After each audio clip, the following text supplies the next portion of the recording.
belonged to the Bacon family at the time, and they, Ms. Bacon indicated that it was sort of an eyesore and they were wanting to get rid of it, so I bought it from them.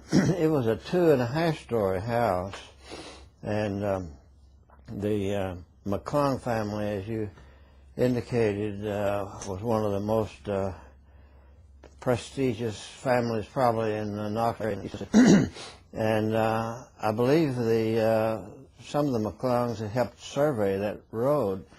And so I bought it, and we were taking it down. It was, as I say, a 2.5-story. And at that time, I had I had two old retired gentlemen, the Sherwood brothers, whom you knew. And I remember if you counted the basement, the first floor, the second floor, and the attic, you really had 4 different levels. And I was up in the very top. At that time, I sort of worked and helped the men, and I've graduated from that now because of old age and other things. So there was there was a piece of timber that went all the way from the attic down to the basement, and Elmer Sherwood was down there, and he was trying to pull it off because we had to take it off in order to get the logs. And I said, Elmer, this thing looks awfully shaky. I said, you better get out of there. And he said, I'm all right. I said, no, I'm not going to do anything. You need to get out. I'll undo it from up here. So I took the crowbar after he left and jerked this timber off. And lo and behold, as I sit here, the whole thing fell. And it sounded like a mini atomic bomb. And these logs were thundering and rolling. And the dust in this 200-year-old house was boiling up everywhere, and I was worried that Elmer was caught and crushed down in the basement, and he and Ed didn't know what happened to me. And I barely remember that there was a window nearby, and as it started to fall, I jumped out this window, and there was a smokehouse, a tall smokehouse next to it, and I jumped farther than I thought I could jump, and caught my arm in the window of that log building, taking all the hide off. And so I remember, the next thing I remember, I was hanging there but with one arm, and they were running around the building yelling for me, thinking that I had done myself in.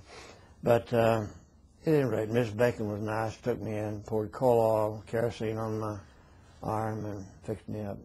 Well, you know, that's an interesting question, because the people are always worried about termites. And actually, the termite, in order to eat and live, has to have moist soil, mud. It builds a little tunnel. And for some reason, I guess they were smart termites, they had built these tunnels up to the top, and they were eating from the top down.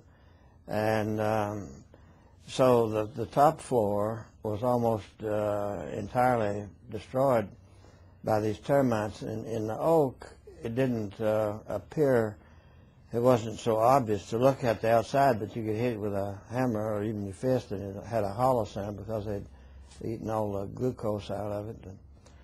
So that's why I didn't put it's pretty much, well, I guess it's almost exactly like it was, except it's missing the top floor. Well, the tradition was that it had been used as a hospital during the Civil War, and that family and in that location was one of the first areas settled in Middle East Tennessee, I would say. So we think was built in the late 1700s or very early 1800s, and it had suggestions of a more southern building. In this mountain region, you very seldom saw what we call a dog trot or a house with a breezeway, and you found them in southern Tennessee and in Georgia a lot more often. And I suppose that people are always asking, you know, why, and I really think it came from the idea of having the kitchen separate from the house. And if it's 100 degrees outside and Grandma was frying ham and cooking beans and all, it'd be almost unbearable.